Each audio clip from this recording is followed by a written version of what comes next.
I think I need to spice the channel up a bit. Maybe I need to get myself like a different background or something until I can get my green screen up. How about this? I don't know. That's pretty striking. It's an FPL video about strikers. Just run the intro. Just watch it.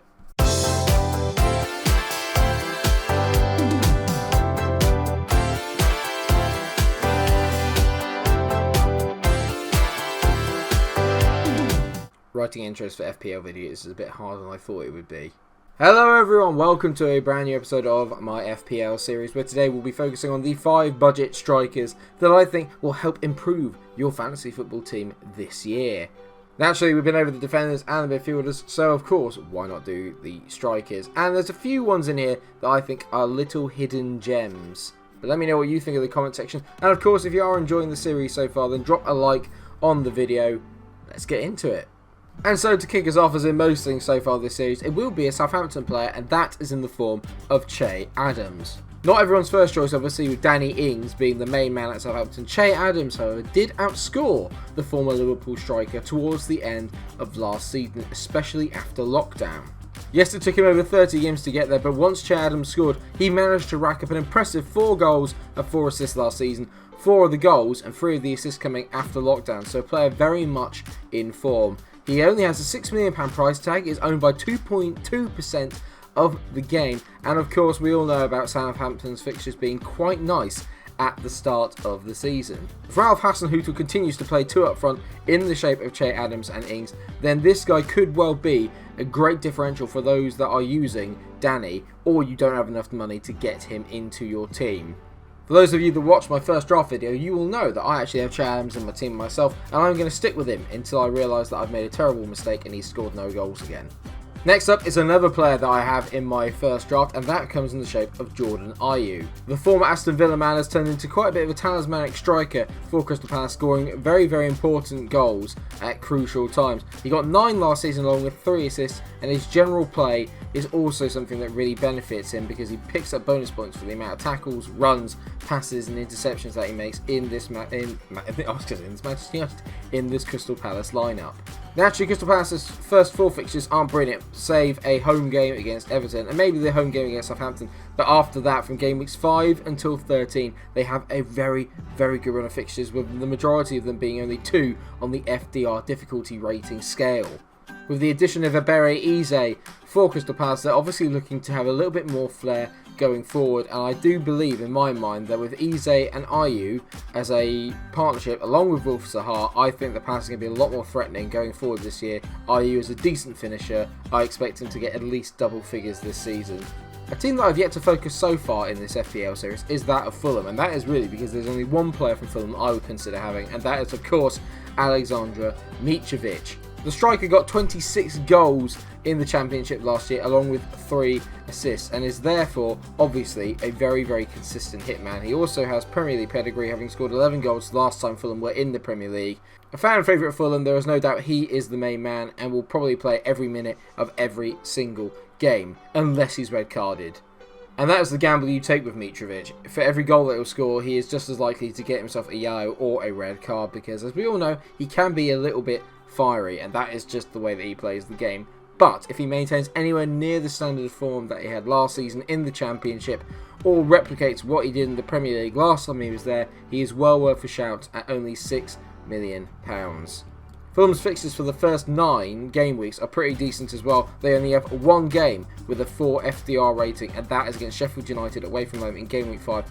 Other than that, there are a lot of teams here that you think Mitro could do some damage against. Arsenal being one, Aston Villa, Leeds, Crystal Palace, West Bromwich Albion, West Ham and Everton. All of these games I expect him to get hauls in, so definitely one I think maybe to have for the early season before swapping out as the fixtures get harder.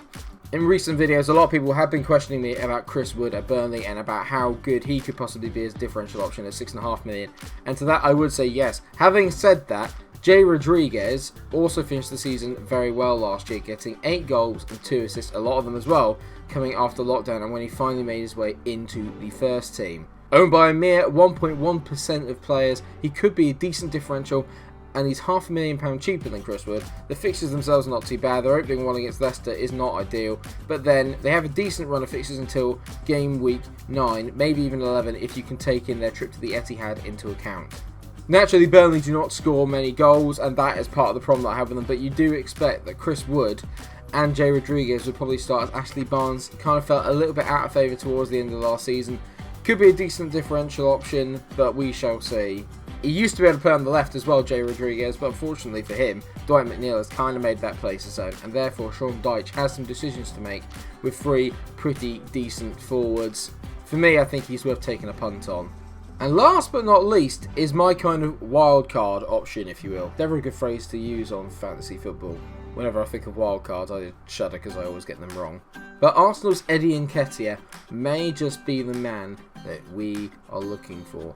I have got Alexander Lacazette in my team currently, but having said that, watching the Community Shield, watching Eddie Nketiah be very, very threatening, him, Saka, Aubameyang seem to be a very pacey, very talented front three, and I do believe that this lad may have just replaced Lacazette as their main man up front, obviously apart from Aubameyang. The fact you can get an Arsenal forward in for only £6 million is pretty decent. They are always going to score goals, there is no getting around that. He's owned by only 1.2% of the game, and Arsenal's fixtures are not ideal, but you can swap them in and out as you see fit. For £6 million, he's a good budget option just to swap out for maybe a more expensive one, then to bring back in when you want to fill money in for elsewhere. He is what I would call a great transfer utility option.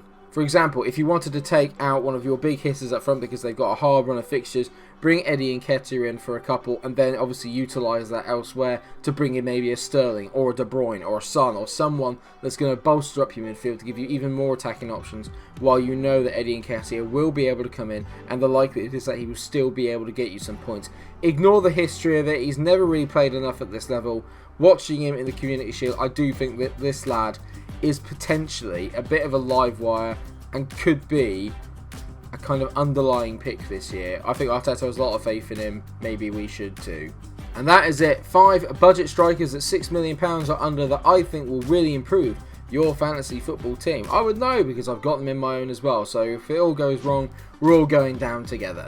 But that's only if you take what I say as gospel. Obviously, if you have your own opinions, let me know what they are in the comment section. Or better yet, come and prove me wrong by taking me on at Fantasy Football in the link for the league code below. The league's growing now. We've got around about 30 people that are going to be in there, which is the biggest fantasy football league I've ever been involved in. So if you fancy coming into the Mike Munch Invitational and taking us all on, then do feel free. Thank you so much for watching the video. I hope that you've enjoyed it.